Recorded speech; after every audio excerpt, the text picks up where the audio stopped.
الله ما نفعنا به وبارك فيه والحمد لله رب العالمين. أستغفر الله الحي القيوم. السلام عليكم ورحمة الله وبركاته. بسم الله والحمد لله والصلاة والسلام على رسول الله سيدنا مولانا محمد بن عبد الله وعلى آله وصحبه ومن والاه ولا حول ولا قوة إلا بالله. سبحان الله والحمد لله ولا إله إلا الله الله أكبر ولا حول ولا قوة إلا بالله العلي العظيم. عدد كل حرف كتب ويكتب أبد الآبدين ودهر الداهرين. سبحانك لا علم لنا إلا ما علمتنا إنك أنت العليم الحكيم.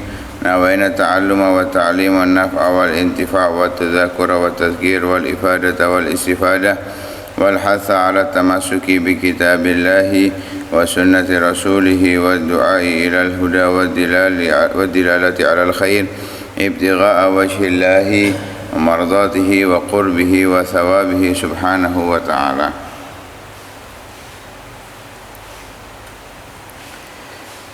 Yang ke-10 dari yang masuk Islam saat Fatah Makkah.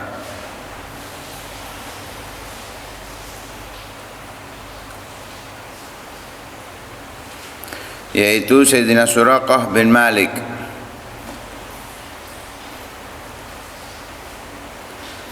Sayyidina Suraqah bin Malik ini panggilannya adalah Abu Sufyan, dikenal dengan Abu Sufyan. Namanya Suraqah bin Malik bin Ju'shum bin Malik al-Kinani al-Mudliji.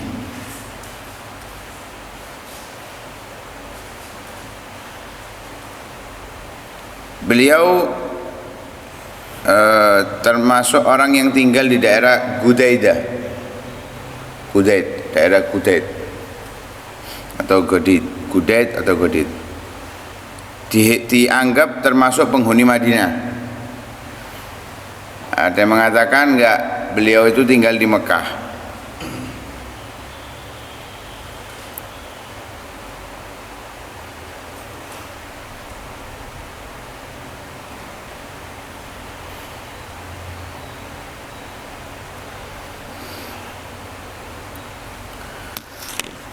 Lah, cerita tentang beliau itu yang paling mengena saat Rasul Shallallahu Alaihi Wasallam hijrah dari Mekah ke Madinah. Saat beliau hijrah ke kota Madinah, Rasulullah hijrah ke kota Madinah, muhajiran ilal Madinah, ja'alat Quraisyun fihi mi'ah naqah liman raddahu alaihim. Orang kafir Quraisy itu menjadikan sayembara, siapa yang membawa Muhammad hidup ataupun mati ke kota Mekah akan diberi 100 onta. Falamma alima bidzalika Suraqah wa sami'a rajulan yukhbiruhu bi annahu ra'a rakba Rasulillah sallallahu alaihi wasallam marra anifan jahaza farasahu liyalhaqa bihim. Ketika Suraqah bin Malik ini mendapatkan info bahwa Rasulullah berangkat dengan beberapa orang, baru lewat. Nah, Suraqah ini berharap mendapatkan 100 onta, langsung menyiapkan kendaraannya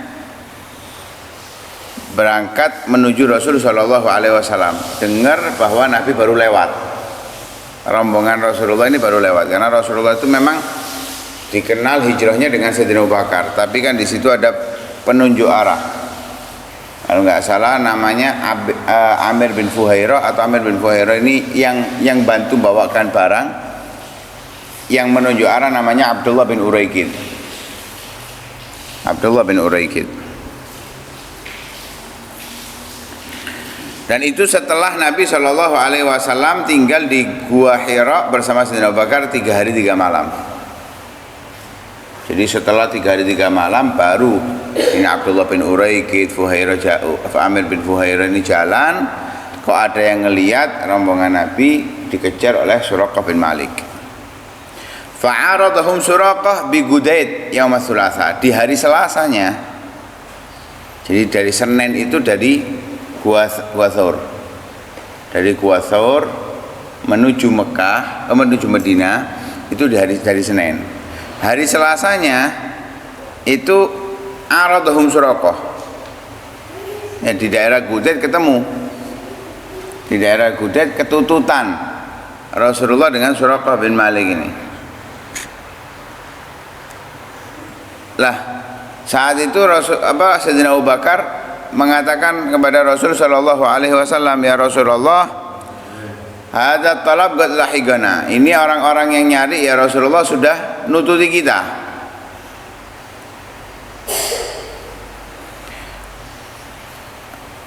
Katanya Rasulullah, "La tahzan, innallaha ma'ana." Enggak usah khawatir. Allah bersama kita. Kan sebelumnya di Gua Thawr pun sudah hampir ketahuan. Bahkan sampai dikatakan, andai mereka merunduk ya Rasulullah, mereka akan melihat kita. Saat itu gemetar Sayyidina Abu Bakar. Idhuma fil ghari idh yaqul li sahibihi la tahzan, katanya Nabi enggak usah khawatir, innallaha ma'ana. Allah selalu bersama kita, enggak usah khawatir. Artinya Nabi mengajarkan di situ kepada kita bahwa ini kita lakukan hijrah ini perintah, tugas. Hasil apa katanya Allah? Hasil apa katanya Allah? Seperti itulah bekerja, berdakwah, semuanya sama. Kita jalankan sesuai tugas, sesuai arahan yang diinginkan oleh Nabi. Sisanya pasrahkan kepada Allah. Innaka la tahdi man ahbabta walakinallaha yahdi man yasha. Mau sealim apapun kita, seahli apapun dalam menyampaikan kita, sebagus apapun cara kita, kalau Allah nggak mau ngasih hidayah, orang itu nggak akan masuk, nggak akan kena. Sekasar apapun caranya, sejelek apapun caranya, kalau Allah ingin memberikan hidayah, orang itu akan masuk. Tapi bedanya kita disuruh milih. Fabima rahmatin minallahi lintalahum walau kunta faddan ghalizal qalbi lan faddu min hawlik. Seperti itulah. Jadi kita disuruh milih yang baik. Ya, apa? Wajadilhum billati ahsan.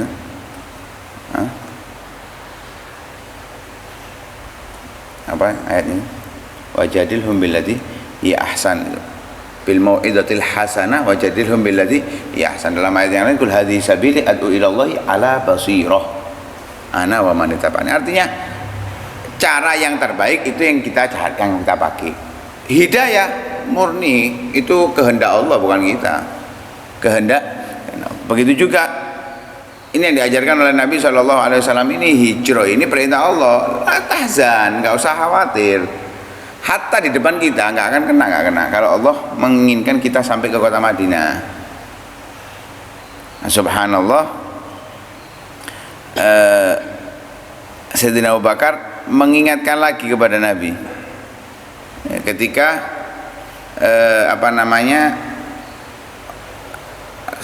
Suraqah bin Malik ini sudah jaraknya dengan Sayyidina Abu Bakar dan Rasulullah ini ukuran gadra rumhain atau rumhain, 1 tombak 2 tombak, wis depan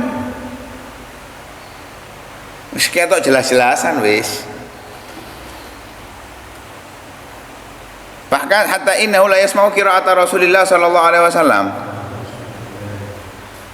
Suraqah ini dengar apa yang dibaca oleh Rasulullah. Saking dekatnya. Sayyidina Abu Bakar mengatakan lagi, "Ya Rasulullah, hadzal talab qad lahigana wa baga." Ini yang ngejar kita ini sudah sampai, sudah nututi kita. Nangis Sayyidina Abu Bakar.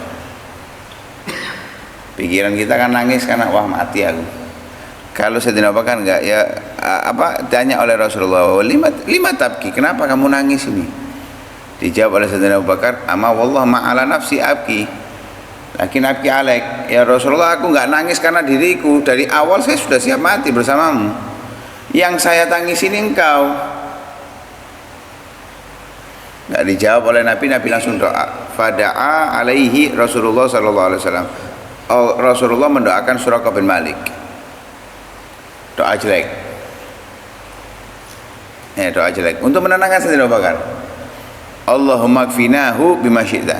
Ya Allah, hindarkan aku dan Abu Bakar dari dia dengan apa yang kau hendaki. Langsung saat itu fasakhat qadama farasi. Itu kaki kudanya langsung nekuk. Nyungkel itu Suraqah. Bahkan itu ada riwayat Suraqah ingin berdiri lagi, jungkel lagi, berdiri lagi, jungkel lagi beberapa kali. Setelah itu akhirnya Suraqah ini ngomong kepada Rasulullah untuk diberikan keamanan. Wes aman, katanya Suraqah. Jadi saya gagalkan niat saya untuk menangkap kamu, saya gagalkan. Ya Muhammad, qad alimtu anna hadza amaluk. Aku tahu ini adalah kerjaan kamu. Yang membuat saya jungkel balak-balik ini ya gara-gara doa kamu. Saya tahu. Fatullah an yunjiani mimma ana fihi. Fa wallahi la umiyana ala man wara'i min at-talab. Doakan aku kepada Allah agar aku terselamatkan dari musibah ini. Ya kayak sengaja ya, jungkel. Terus mau berdiri jatuh lagi, mau berdiri jatuh lagi. Doakan aku biar aku selamat, dan aku bersumpah bahwa tidak akan aku kabarkan kepada orang-orang di belakangku. Saya anggap kita nggak pernah bertemu. Tapi didoakan oleh Nabi SAW, akhirnya terbebas, bisa berdiri lagi. Orang Arab dulu itu ketika sudah janji sumpah itu sedikit sekali yang mengingkarinya, ya, sedikit sekali yang mengingkari. Hanya orang-orang yang betul-betul memang sifatnya pembohong sudah, sifat-sifat pengkhianat sudah, yang berani menggagalkan sumpahnya, walaupun sumpahnya kepada Tuhan mereka, kepada orang tua mereka nggak akan gampang-gampang membatalkan sumpah. Walaupun orang kafirnya, itu kebiasaan zaman dulu, Arab zaman dulu. Akhirnya terbebas itu Suraqah, mengatakan kepada Rasulullah, anziruni ukallimukum fa wallahi la aribukum wa la yatikum minni syai'un takrahuna. Kalau gitu tunggu aku sebentar, aku ingin berbicara dengan engkau wahai Rasulullah. Demi Allah aku enggak akan mengganggu kamu, tidak akan kamu mendapatkan dariku sesuatu yang tidak engkau senangi. Karena Rasulullah mengatakan kepada Sayyidina Abu Bakar, kullahu wa ma tabtaghi minna. Katakan kepada dia wahai Abu Bakar, apa yang diinginkan dari kita. Tanya oleh Sayyidina Abu Bakar, dijawab oleh Suraqah bin Malik, taktub li kitaban yakunu ayatan baini wa bainak. Tuliskan aku satu catatan yang bisa menjadikan bukti antara aku dan engkau, jaminanlah antara aku dan engkau. Akhirnya diperintahkan oleh Rasulullah untuk tulis. Uktublahu ya Abu Bakar, tulis perjanjian. Dalam riwayat yang lain Rasulullah memerintahkan Amir bin Fuhairah, yang disuruh oleh Rasulullah, Amir bin Fuhairah dituliskan, diberikan kepada Suraqah. Lah saat Fatah Makkah, walamma kana Fathu Makkah wa faragha Rasulullah min ghazwah Hunain wa Taif, ketika Rasulullah sudah Fatah Makkah, sudah selesai ghazwah Hunain, sudah selesai pula dari Taif, lahiqa Suraqah bi Rasulillah sallallahu alaihi wasallam falaqiyahu bil Ji'rana. Ya, ada diriwayatkan Rasulullah itu setelah dari Taif umrah. Karena itu Suraqah nututi Rasulullah di Ji'rana. Nututi di situ, fadana min Rasulillah sallallahu alaihi wasallam, mendekat kepada Nabi, farafa ayadahu bil kitab.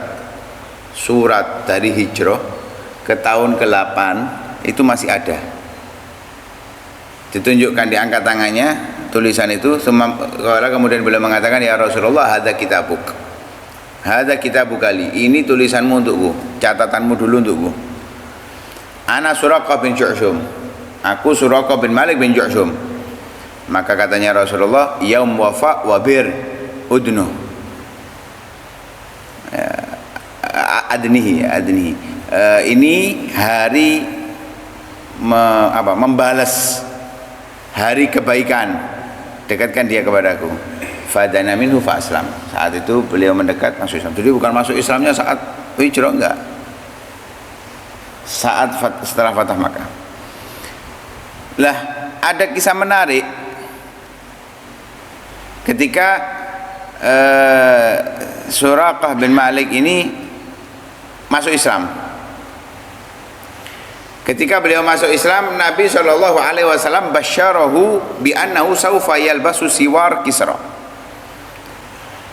Rasulullah memberi kabar gembira kepada Suraqah akan dipakaikan perhiasannya Raja Kisra, Raja Persia. Persia itu kerajaan besar. Sampai dikatakan ketika mengatakan Rasulullah mengatakan, ya Suraq, kaifa bika idza wudi'ata Kisra ala ra'sik wa iswaruhu fi yadik.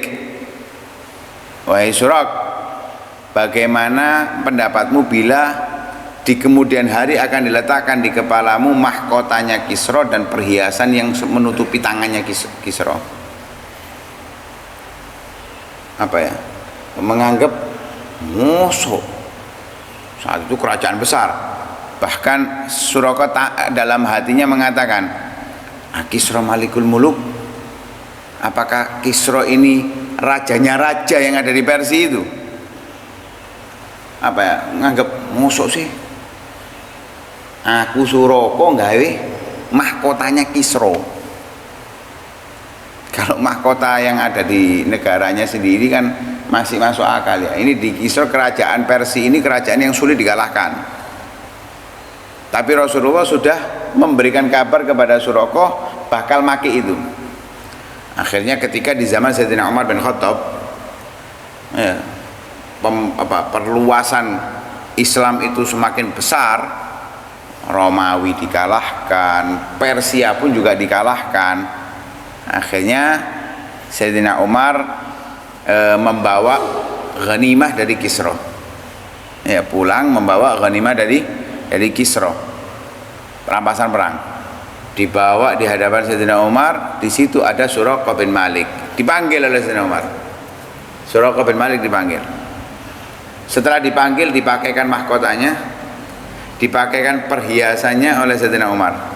Karena Sayyidina Umar mendengarkan kata ketika Rasulullah mengatakan kepada Suraqah kalau akan dipakaikan diletakkan mahkota itu di kepalanya. Karena Sayyidina Umar tahu, Sayyidina Umar ini orang yang paling kepingin menjalankan apa yang diucapkan oleh Rasulullah. Bahkan Sayyidina Umar itu juga termasuk orang yang kepingin turun ayat atau syariat untuk keluarganya Nabi, seperti ayatul hijab. Sebelum turun ayat hijab, Sayyidina Umar itu sudah ngomong kepada Nabi, kalau pantasnya itu dipisah, diberi jarak, tidak saling melihat dengan istri Anda ya Rasulullah, keluarga Anda ya Rasulullah. Subhanallah, dari situ turun ayat hijab. Dan berulang kali sholat di makam Ibrahim, itu keinginan Sayyidina Umar. Sampai turun wattakhidhu min maqam Ibrahim musalla. Ada beberapa tiga kejadian keinginan Sayyidina Umar dijadikan oleh Allah dalam syariah. Keinginan Sayyidina Umar akhirnya dipakaikan oleh Sayyidina Umar sampai menutupi pundaknya sampai tangannya. Akhirnya Sayyidina Umar mengatakan kepada Suraqah, "Qul," katakan wahai Suraqah, "Alhamdulillahilladzi naza'ata Kisra malikal amlak min ra'sihi wa wada'ahu fi ra'si Arabi min Bani Mudlij wa dzalika bi'izzil Islam wa barakatihi la biquwatina." Katakan wahai Suraqah, ucapkan alhamdulillah, segala puji bagi Allah yang melepas mahkota Kisra, raja para raja, dari kepalanya, dan Allah bisa meletakkan di kepala satu orang pelosok dari Bani Mudlij itu pun karena kemuliaan Islam dan keberkahan Islam, bukan kekuatan kita. Menunjukkan kita ini beruntung dengan Islam, bukan Islam beruntung dengan kita. Sayyidina Umar usaha sangat luar biasa sampai Fatah, membuka Romawi, mengalahkan Persia. Semua itu Sayyidina Umar menganggap bukan karena kekuatan kita. Nah, memang sudah terbukti saat perang Badar kekuatan muslimin sedikit tapi bisa mengalahkan kaum kafir Quraisy. Saat perang Hunain karena muslimnya banyak menganggap wah kita besar, hampir dihancurkan oleh Allah Subhanahu wa taala. Nah, itu diterangkan dalam ayat Al-Qur'an. Wa yauma Hunainin id a'jabatkum kasratukum falam tughni ankum syai'a minallahi syai'a. Ketika di perang Hunain kalian merasa hebat dengan kekuatan Islam, kekuatan kaum muslimin, falam tughni ankum minallahi syai'a. Itu enggak membuat kalian bisa memberikan keberuntungan sama sekali. Nah, itu harus kekuatan Islam, yaitu kekuatan dari Allah Subhanahu wa taala. Bukan karena kita tapi karena Allah. Beliau mengambil riwayat dari Nabi Shallallahu alaihi wasallam, belajar banyak ilmu dari Nabi Shallallahu alaihi wasallam, dan diambil riwayatnya beliau oleh Sayyidina Jabir bin Abdullah, Sayyidina Abdullah bin Abbas, Sayyidina Abdullah bin Amr bin As, Sayyidina Hasan al-Basri, Sayyidina Sa'id bin al-Musayyib, Atha bin Abi Rabah dan selainnya. Nah, dikatakan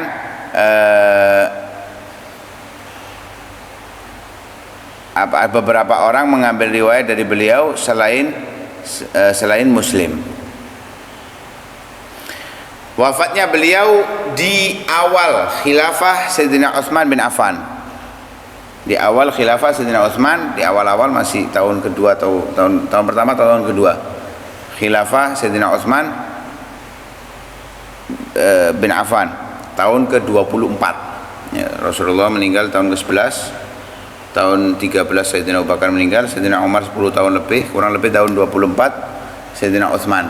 Itu di awal-awal, di tahun pertama khilafah Sayyidina Utsman meninggal Sayyidina Suraqah bin Malik bin Ju'shum. Wallahu a'lam. Mudah-mudahan Allah Subhanahu wa taala memberikan kekuatan kepada kita untuk selalu berjuang di agama Rasulullah, menjadikan semoga Allah juga menjadikan kita kebanggaan Nabi Muhammad sallallahu alaihi wasallam dan kelak dikumpulkan bersamanya di surga. Amin ya rabbal alamin. Sallallahu alaihi wasallam Muhammadin wa ala alihi wasallam. Alhamdulillahirabbil alamin. Hadrat Nabi Muhammad. Al-Fatihah.